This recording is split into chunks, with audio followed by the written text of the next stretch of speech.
Good morning, I am Renu Sharma, Assistant Professor EC Department. Today I am going to start with the next part of Unit 2nd, and that is related to FM. So, in this lecture we will going to discuss about the FM wave with single tone modulation. Now, single tone modulation means that when the signal is having only one frequency component present in the message signal.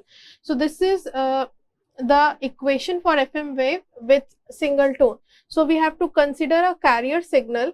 Carrier signal is given by this standard equation, that is AC cos omega CT. Now, this carrier signal can be a cosine waveform or a sinusoidal waveform. So, here we are considering a cosine, and the amplitude of this particular waveform is denoted by AC, and this is the frequency of the carrier signal.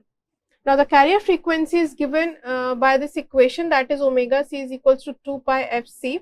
Now, since we are considering the single tone modulation, so there is only one frequency component that is present. So, it is given by am cos omega mt. So, this is known as a single tone frequency component. Now, modulating frequency is given by omega m is equals to 2 pi fm. This is deviation sensitivity. This is a constant. This is also known as frequency sensitivity, and its unit is denoted by hertz per volt. So, that is known as kf. Now, next is the frequency deviation. So, frequency deviation formula means, in case of FM, we have to deviate the carrier frequency from the center frequency. Center frequency is the carrier frequency. So, it can be deviated to the positive side or it can be deviated to the negative side. Let us say this is omega c or the carrier frequency, and this will be omega c plus omega m, and this will be omega c minus omega m. So, this is delta omega and this will be delta omega, not omega m. So, this delta omega is nothing, this is the frequency deviation which is directly proportional to the amplitude of the message signal. So, when the amplitude is increasing, we have to deviate to the positive side of omega c. When the amplitude of the message signal is decreasing, we have to deviate the signal to the negative side of omega c. So, that is frequency deviation. Now, it is directly proportional to the amplitude of the message signal, and the proportionality constant is given by kf, that is sensitivity formula. Now, this will be equals to kf maximum amplitude minus minimum amplitude divided by 2 into 2 pi. So, that is the frequency deviation. Now, next is the modulation index, that is given by this formula beta, which is equals to delta f upon fm. Now, next is instantaneous frequency. When we are talking about the FM, there is an instantaneous frequency that we have to consider, that will decide the modulation of the carrier signal, frequency modulation. So, Fi is equals to Fc plus Kf into Am cos omega m into t. So, here this can be replaced by frequency deviation, that is delta f. So, the formula reduces to Fc plus delta f cos omega mt. Now, next is phi fmt is equals to AC. This will be the standard equation of the FM. Now, when we are going to put these equations, so that will be the single tone modulated signal, that is AC cos omega CT plus beta sin omega mt. So, this is the equation for FM wave. Now, the first block can be any linear time invariant operator. It need only be invertible so that we can recover the empty signal. So, in general we can consider that HT is a unit impulse response. So, this signal will be a cos omega CT plus integral minus infinity to t m alpha HT minus alpha into d alpha. So, that will be the signal for the modulated signal, that is the amplitude modulated signal. Now, next is the phase modulation. Phase modulation is HT, which is equals to Kp. Now, this will be the phase sensitivity constant that has been used for PM signal, phase sensitivity, and its unit is radian per volt. So this will be the phase modulation. Now next is frequency modulation. It is given by HT is equals to KF into UT. Now KF is the sensitivity for the FM signal. The average power of our FM or PM wave, the amplitude in this case, so there are three parameters in any kind of signal, that is amplitude, phase and frequency. When we are considering any type of modulation, either it is FM or PM, two of the factors should be constant and only one factor will be changed proportional to the instantaneous value of message signal. So the amplitude A is constant in a phase modulated or a frequency modulated signal. RF power does not depend upon the frequency or the phase of the waveform. So phi FM or PMT is equals to A cos omega CT plus F is a function of K and MT, where K is the sensitivity constant and MT is the message signal. So the average power of this particular signal, that will be A square upon 2. It can be also written as A square upon 2R. And when we are considering the normalized signal, then R will be is equals to 1 ohm. So that will be the case for normalized condition. Now next is phasor interpretation of AM with DSP with carrier. So which means that we are considering a DSP SC signal and we have to trace the phasor of this particular waveform. So this is a omega C rotates faster than omega m. Why? Because this frequency is greater than omega m. That's why it is known as modulation, when two frequencies are superimposed and one frequency is greater than the other frequency. So this is how the phasor diagram will be drawn. This is upper sideband frequency, this is lower sideband frequency, and omega m will be equals to upper sideband and lower sideband frequency. So this will be cos omega CT, that is a higher frequency signal. This is a message signal of low frequency, as you can see, and when these two signals are superimposed on each other, then DSP AM waveform will be drawn. So you can calculate or you can see the waveform or the envelope of the incoming signal from this. So this line, this red line shows the envelope of the message signal. This is this envelope. So from here we can demodulate the message signal correctly. Now this is the spectrum of the signal. Now this is omega C, which is center frequency. This is upper sideband frequency, and this will be the lower sideband frequency. Why we are considering omega C greater in this case? Because this is greater than the omega m frequency. Now this is the phasor interpretation of AM DSP with carrier. So this is the continued version. Now you can see this is the detailed diagram where the modulation index is less than 1, because this is the waveform when modulation index is less than 1. When it is greater than 1, when it is equal to 1, then it will just touches the origin. When it is greater than 1, then there will be a phase reversal will take place. So that will cause loss of information and also known as aliasing effect. So this is the phasor interpretation of AM DSP with carrier.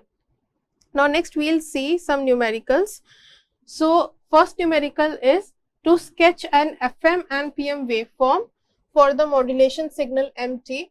The constants Kf and Kp are given over here. This is already mentioned in the numerical, that Kf will be equals to 2 pi into 10 to the power 5 and Kp is equals to 10 pi. The carrier frequency which is given in the numerical is 100 megahertz. So this will be the message signal which has been given in this waveform, and the differentiation of this particular waveform is given by this particular waveform, because the differentiation of ramp function is a unit step function. Corresponding to this, there is a waveform which has been drawn, and these two waveforms are drawn by calculating these values. So we have to consider for the FM signal, we have to consider instantaneous frequency. Its formula is Fi is equals to Fc plus Kf upon 2 pi into Mt. So Fc is given, that is 100 megahertz plus Kf upon 2 pi. So this will be 2 pi into 10 to the power 5 upon 2 pi and then Mt. So minimum value is -1, maximum value is +1. Fi minimum will be 99.9 megahertz and Fi maximum will be 100.1 megahertz frequency, that is the maximum frequency. Now next, in this case, when we are considering the PM waveform, then Fi will be is equals to Fc plus Kp upon 2 pi m dot t, that is the differentiation of the message signal, and then from this we can calculate two values, that is 20,000 and minus 20,000, and when we are going to put these values, we are getting these Fi minimum and Fi maximum frequency range. Now again,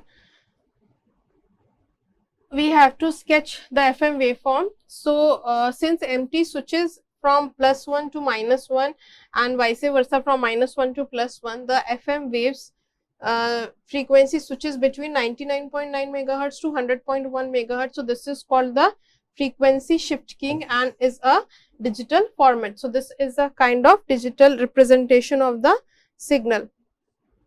Now sketch the FM and PM waveform again. For this, we are considering over here that how this PM waveform has been drawn.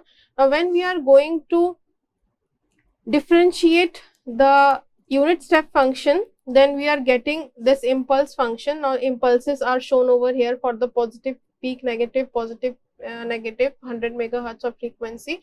So Fi will be is equals to Fc plus Kp upon 2 pi m dot t, which is equals to 10 to the power 8 plus 1 upon 4 m dot t. So this is carrier PM by a digital signal. It is a PSK waveform, that is phase shift keying, because the digital data is represented by phase of the carrier wave. Now PM signal is given by A cos omega ct plus Kp into mt. So A cos omega ct plus pi by 2 into mt. So where mt, when mt is equals to -1, which means this one, then the PM waveform is A sin omega ct. When mt is equals to +1, which means this case, then phi PMT is equals to minus A sin omega ct. So that is the how we are going to draw the PM waveform. Now next is selecting an FM station. So broadcast FM radio covers from 88 megahertz to 108 megahertz, that is the frequency range of any FM radio. So it means that there are 100 stations and 200 kilohertz spacing is been there between FM stations, which means that there is a guard band of 200 kilohertz spacing, so that it will going to reduce the inter-symbol interference. So consider tuning in a FM radio station. What allows you your radio to isolate one station from other station, that is we are going to insert the guard interval between two station selection. So this is how the stations are selected. Now next is specifications for commercial FM transmission. So as you can see that there are different services which are provided. This we have discussed, that is commercial FM radio broadcast. This is television sound, that is analog television signal. Then here public safety, police, fire, ambulance, taxi, forestry. So this is another type of service. Then another one is CE class A amplifier.